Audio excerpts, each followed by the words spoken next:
Welcome back, everybody. Today we're doing a deep dive into Uzbekistan. Oh, yeah. We're going to go beyond just like the basic facts. Right.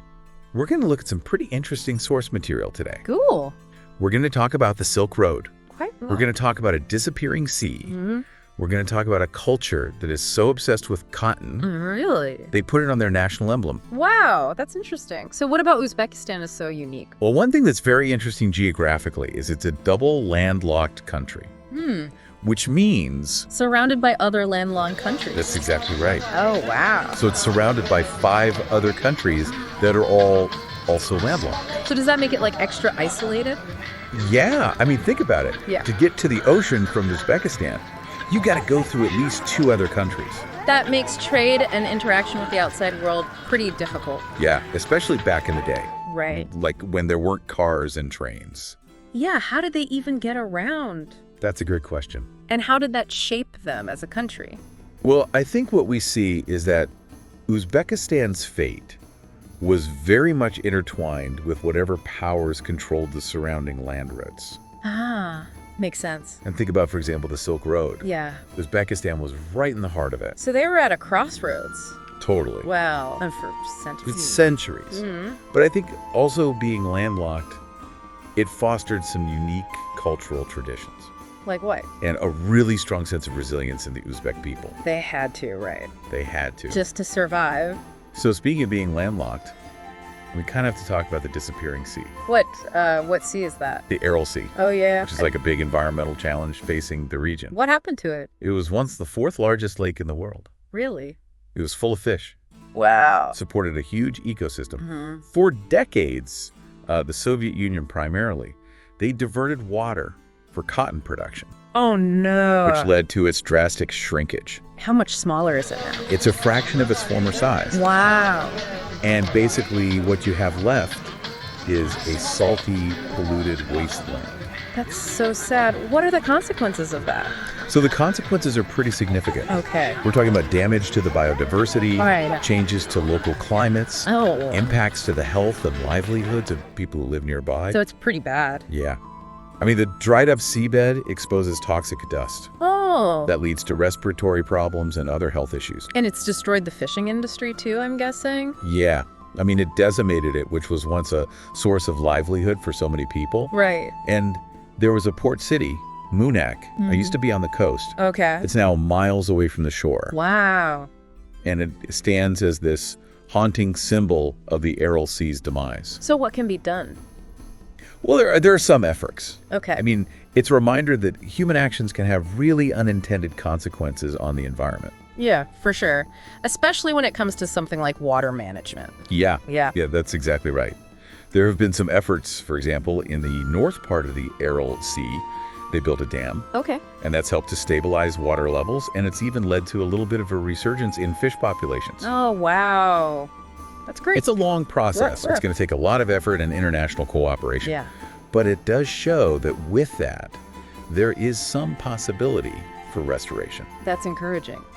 So let's shift gears a bit. Let's talk about something that seems to be really deeply ingrained in Uzbek culture. What's that? Cotton. Cotton. Yeah. I mean, it's on their national emblem. Oh, yeah, you mentioned that. It's pretty unique. It is. Why are they so obsessed with it? Well, they have a very long and complex relationship with cotton. Okay. It's been a major agricultural product for centuries. Mm-hmm. And during the Soviet era, it became like a key part of their centrally planned economy. So vast tracts of land were dedicated to cotton cultivation. I see. And Uzbekistan became one of the world's largest cotton exporters. So it's more than just a crop. It's really part of their national identity. Hmm. Cotton production shaped the country's landscape, its economy, even its social structures. But that must have come at a cost. It absolutely did. Yeah. The emphasis on cotton led to environmental issues like the Aral Sea crisis. Right. And there were concerns about labor practices, Like, including the use of forced labor. so there's like a dark side to this white gold. Yeah, absolutely. And since gaining independence in 1991, Uzbekistan has been working to diversify its economy Makes sense. and move away from this dependence on cotton. Yeah. And they've also been trying to improve labor standards and address the issue of forced labor. Have they been successful? It's still a work in progress, Okay. but it's definitely something that they are putting emphasis on. So they're in a transition period. Totally. Trying to balance their economic needs with, the social and environmental considerations. That's a tough thing to do. It's really tough. Finding that balance. So they're at a crossroads, trying to define their place in the modern world while honoring their unique cultural heritage. And I think that's what makes it so fascinating, right? Yeah, absolutely. This blend of ancient traditions Totally. with modern aspirations. And speaking of ancient traditions, we have to talk about Uzbekistan's place on the Silk Road. Oh, yeah. That historical trade route that connected East and West for centuries. Imagine the caravans. I know. Laden with silk and spices. And precious goods. Right. Traversing this land, leaving behind such a rich tapestry of cultural influences. So Uzbekistan was like a vital hub. Oh, yeah. A melting pot of cultures and ideas. Wow. And its history is marked by the rise and fall of empires. Right? Oh, of course. From Alexander the Great to the Mongol Empire. Yeah. The Timurids, the Uzbeks themselves. And they all left their mark. Every empire left its mark. On the region. On the region. Yeah. Shaping its architecture, its art, its cuisine. Wow, that's a lot of history. It's so much history packed into one place. I bet they have incredible architecture. Oh, absolutely. I mean, they're known for their stunning architectural marvels, their vibrant cultural traditions. Like what? Well, think about, for example, the city of Samarkand, Okay. which was once a major stop on the Silk Road. Yeah.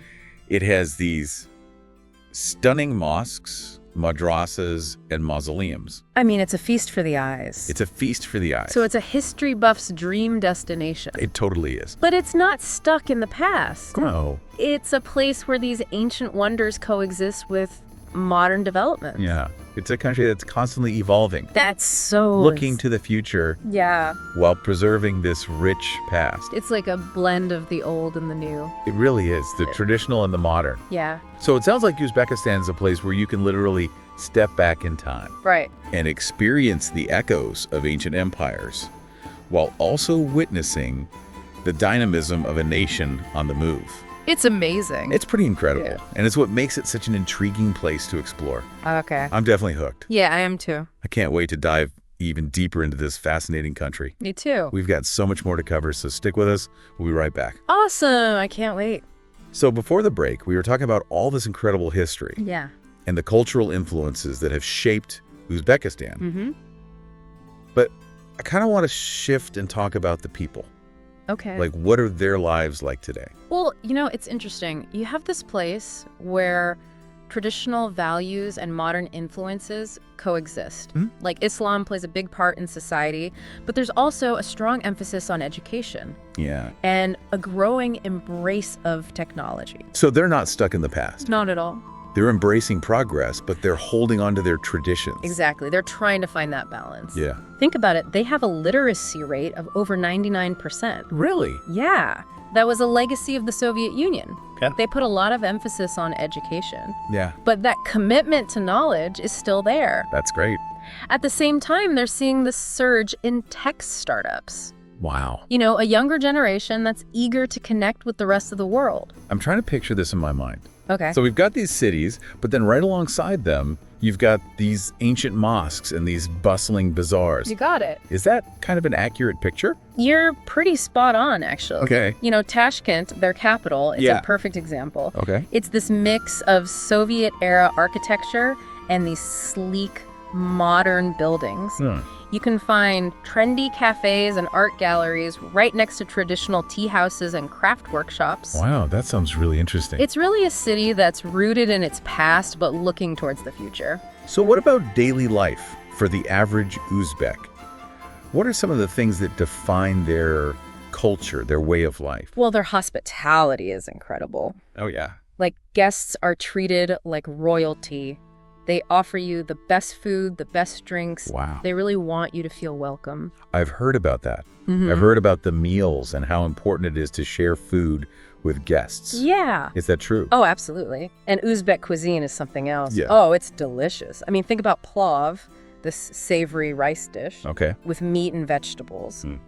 Or samsa, Okay. this flavorful pastries filled with meat and onions. And you can't forget the tea. Right. It's a key part of their social rituals. Oh, wow. You're making me hungry just talking about it. Right. So beyond the food, Yeah. what else shapes Uzbek society? Family is everything to them. Okay. Extended families often live together, or at least very close by. Right. Respect for elders is so important. And there's just this strong sense of community, this deep-rooted tradition of helping each other out. That's really nice to hear. Yeah. A society where personal connections and community bonds are valued. Totally. And it's reflected in their celebrations and festivals. Okay. They're vibrant, full of life, music, dance, storytelling. Mm-hmm. All of these things are a big part of Uzbek culture, passed down through generations. Okay, you're really making me want to go book a flight. You should! But I'm curious about something else, too. Yeah. We've talked about history, culture, daily life. Mm-hmm. What about the challenges they face? Every nation has its struggles, right? Of course. So what are some of the hurdles that Uzbekistan is trying to overcome? Well, one of the biggest is transitioning to a more market-oriented economy. Oh, okay. You know, they had that centrally planned Yeah. economy. Right, for so long. So that takes time. Yeah. You have to overcome bureaucratic hurdles, Mm-hmm. attract foreign investment. So they're trying to strike that balance between economic growth and preserving their way of life. You got it. Create opportunities for their people, Yeah, but protect their culture and their resources. It's a delicate balancing act. for sure. And what about their political landscape? I know they gained independence after the Soviet Union collapsed, but what's their government like now? Officially, they're a presidential republic, Okay. but they've had the same president since 1991. Wow. There's been some effort to introduce reforms, Okay. increase political openness, Mm. but it's still a work in progress. So they're undergoing a political transition as well. You could say that, yeah. Interesting. They're figuring out how to build democratic institutions Right. while also addressing things like human rights, Yeah. freedom of speech. It's a journey for sure. It sounds like Uzbekistan's at a really pivotal moment in its history. It really is. And it reminds us that each nation has its own path to forge. Uzbekistan's story is one of resilience, adaptation, and a real determination to shape its own destiny. It's a powerful image, a nation balancing tradition and progress, forging its own way on the world stage. But I want to touch upon one more thing. Okay. Uzbekistan's relationship with its neighbors. Yeah, It's a region with a complex history. for sure. I imagine geopolitics plays a big role Oh, absolutely. in their interactions. You know, they share borders with several countries. Okay. Kazakhstan, Kyrgyzstan, Tajikistan, Turkmenistan, and Afghanistan. Wow. Okay. Each relationship's unique, shaped by history, economics, and sometimes, even lingering tensions. Do you have an example of how these complexities play out? Water management's a big one. Okay. You have rivers like the Amu Darya and the Sur Darya Yeah. flowing through multiple countries before they reach Uzbekistan. Right.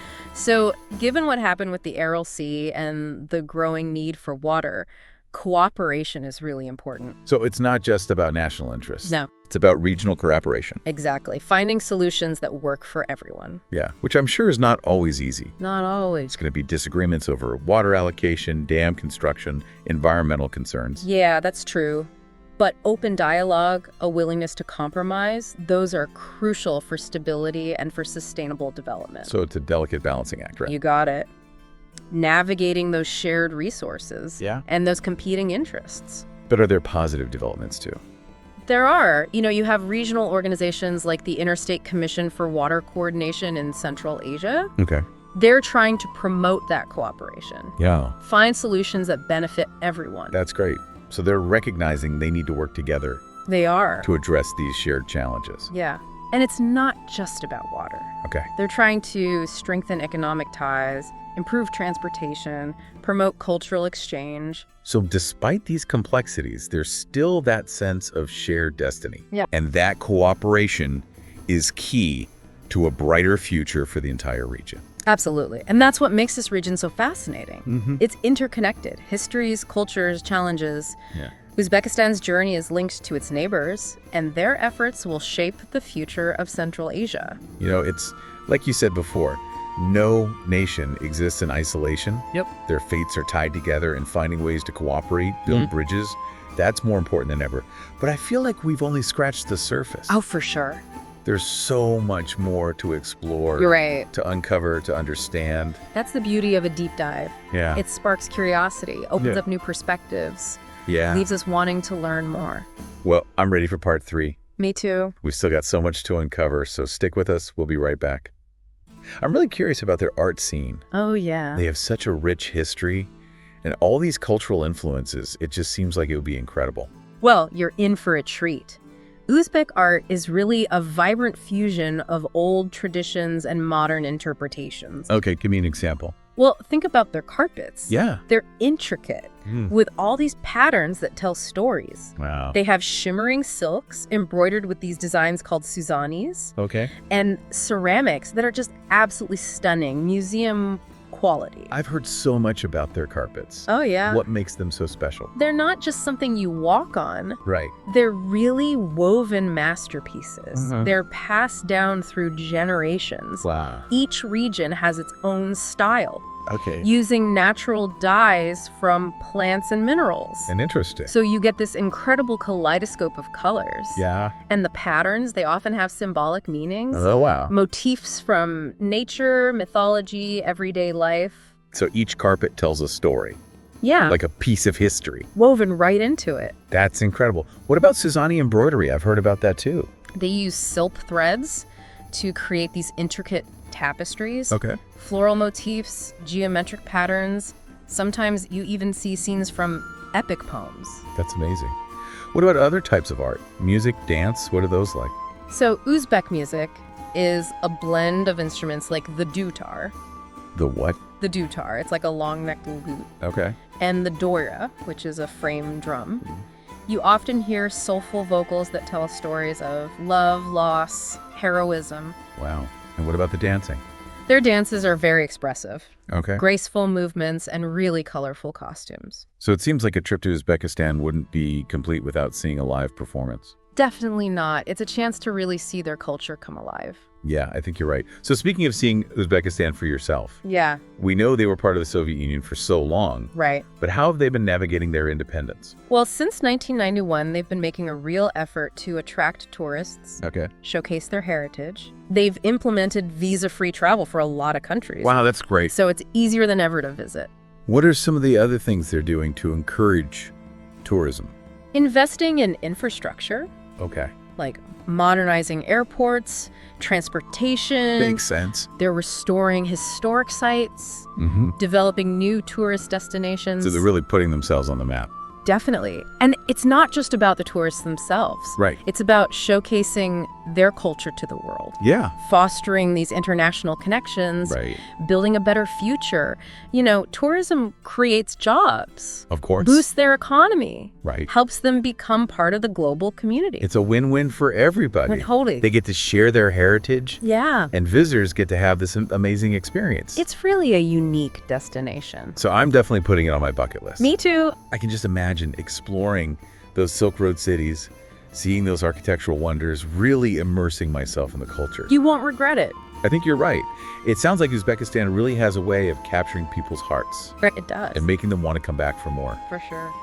So after this deep dive, I'm convinced that Uzbekistan is a must-see destination. Definitely. It's a country of contrasts, a blend of the ancient and the modern, a place where you can step back in time, see this culture that's resilient and constantly changing. It's incredible. It's been so great exploring Central Asia with you today, uncovering these hidden gems, getting a deeper understanding of this fascinating nation.